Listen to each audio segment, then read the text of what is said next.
Je vous salue tous bien-aimés au nom de notre Seigneur Jésus-Christ. Je voudrais partager avec vous dans Matthieu 22 le parabole des noces. Mais nous allons d'abord parler pour quelque chose nous mettons ça entre parenthèses parce que ce n'est pas le message du jour. Alors, bien-aimés, nous connaissons tous comment Joseph a été vendu, c'était par jalousie et par sorcellerie de ses frères, euh, aînés qui ne voulaient pas qu'ils retournent auprès de leur père au risque de perdre leurs travaux, leur grâce auprès de leur père. Alors ils l'ont tabassé et jeté au puits par jalousie. Et ils voulaient tous avoir l'affection du père. Et c'était vraiment l'avant-dernier qui recevait tout ça parce qu'il était aussi honnête. Et, et c'était vraiment un enfant choisi par Dieu pour succéder. Alors, les frères de Joseph étaient jaloux de voir tout ça s'accomplir. Ils se disaient, sûrement, on sera comme des animaux, comme des idiots devant notre petit frère, s'agenouiller, se résigner, que c'est lui le roi, que c'est lui le roi suprême devant nous. Donc, ils étaient contre la bénédiction de Joseph.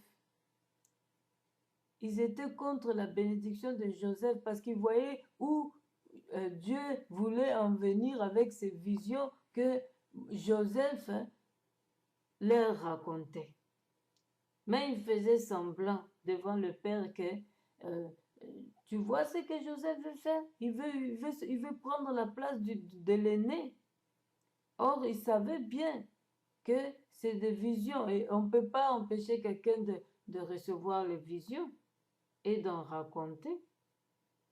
Alors, Joseph était un enfant, il devait raconter au papa. Et le frère était toujours là à côté. Il ne savait pas Joseph ne savait pas que ses frères étaient sorciers, très méchants. Mais c'est par après qu'ils ont su que c'est des gens vraiment sorciers et méchants et c'était trop tard, ils devaient se vendre, on devait le vendre. C'est pourquoi on nous demande d'avoir la discrétion. Et Joseph n'en avait pas, parce qu'il avait confiance aveugle à ses frères, propres frères, de sang, de même père. Même pas du même mère, mais du même père. C'est pourquoi je vous dis, vous pouvez avoir des sorciers dans vos familles. Parce que déjà le fait de le tabasser, de se décider de le tuer, c'est la sorcellerie. Et le fait d'avoir la jalousie pour ton propre frère, c'est vraiment la sorcellerie. Alors, comme Dieu est bon, souverain, l'un d'eux a dit, on ne doit pas verser le sang. C'est Dieu qui fait tout ça. C'est Dieu qui était en train de protéger Joseph. Alors, le lendemain, il voulait maintenant achever Joseph et Dieu a fait passer les marchands, les vendeurs qui devaient aller en Égypte et ont pris Joseph pour l'emmener et ses frères l'ont vendu à eux pour ne plus retourner au père et ne pas raconter, pardon, ce qui s'est passé. Parce qu'il y a l'un d'eux qui était vraiment contre sa mort. Mais les autres, surtout un d'eux, vraiment était vraiment pris par le diable. Il faut verser le sang, quoi. Mais c'est Dieu seul qui a le dernier mot pour chacun. Alors, bien-aimé, ce passage nous dit quoi? nous enseigne beaucoup de choses, bien-aimés. Nous enseigne la discrétion. Mais quand on est petit comme Joseph, on ne pouvait pas savoir. Seul Dieu pouvait le protéger. Mais le père doit avoir la discrétion, la discrétion et le discernement. Le père, comme il connaissait Dieu, il ne devait pas faire confiance en tous ses enfants pour raconter ce genre de songes, ce genre de rêves, ce genre de projets que Dieu a arrangés pour Joseph.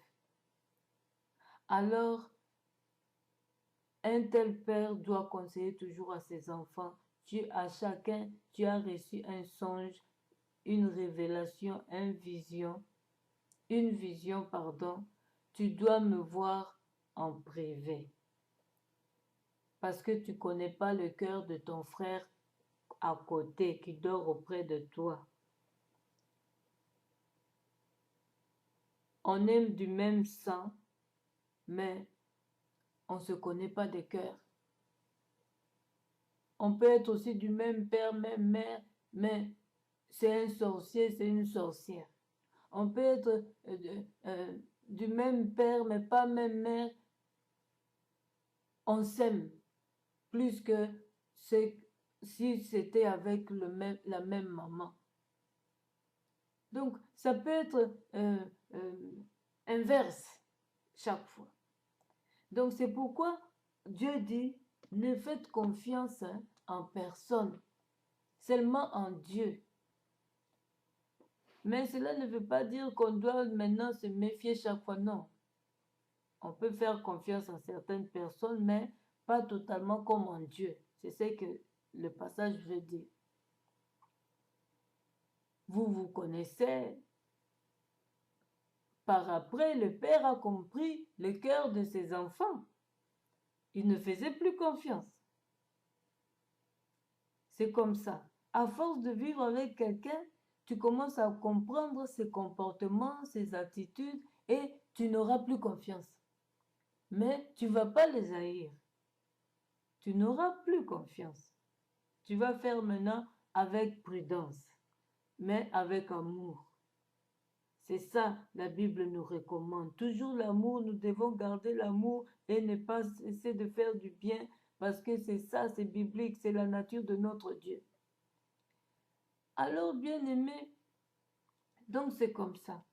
À force de nous prouver que tu es méchant, que tu es comme ça, que tu es ceci, on va t'écarter petit à petit, mais avec amour, avec obéissance de la parole de Dieu. On va se méfier. Écarter là, ça veut dire se méfier de toi. Donc c'est comme ça. Et c'est comme ça le père Jacob avait fait à l'égard des autres enfants, des aînés, face à Benjamin, le cadet de Rachel.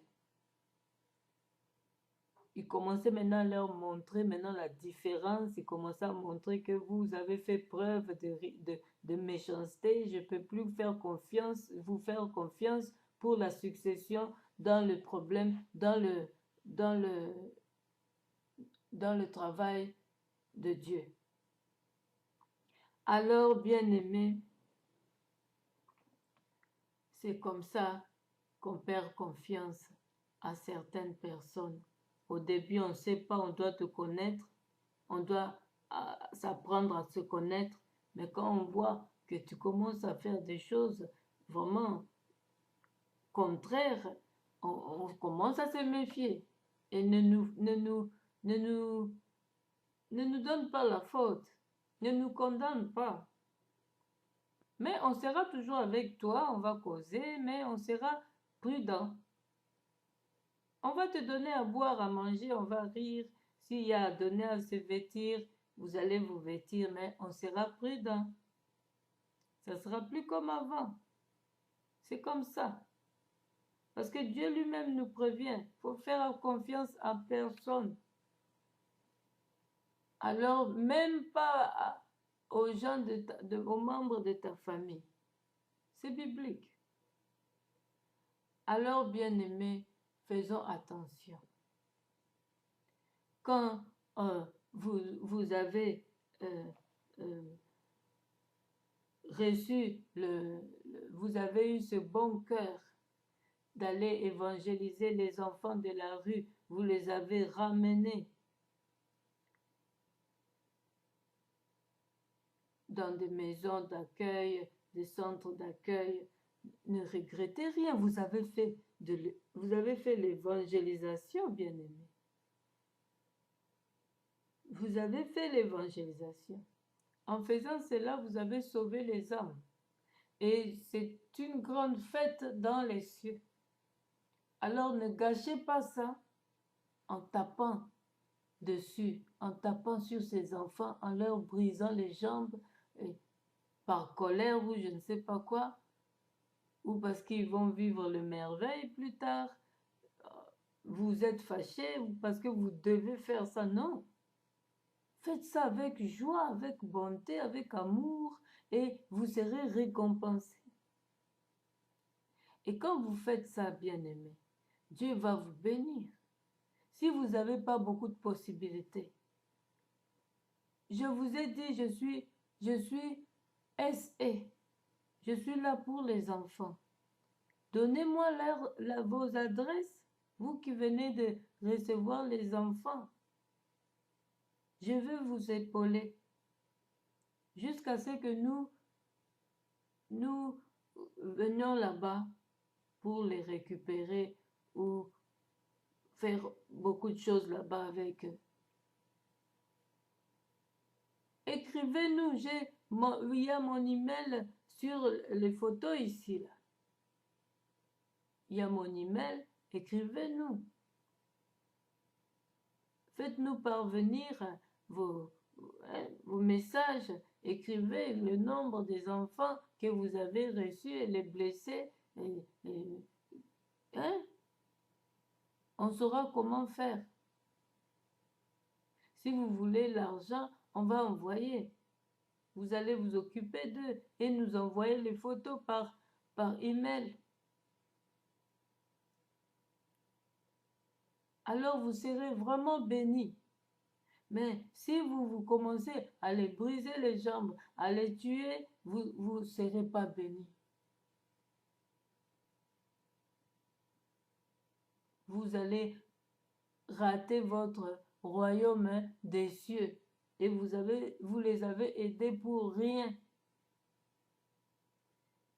C'est ça le message de parabole de noces.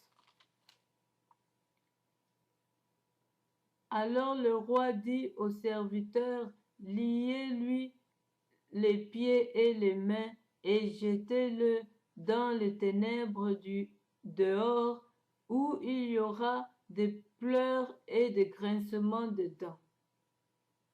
Car il y a beaucoup d'appelés, mais peu d'élus. Vous voyez, on va vous jeter à l'enfer, où il y a des grincements de dents. Moi, je rajoute toujours et de langue. Parce que c'est trop douloureux là-bas. Même la langue, tu vas sentir que ça ne va pas, quoi. Bon, grincer, il n'y a que les dents qui grincent. C'est juste pour argumenter un peu.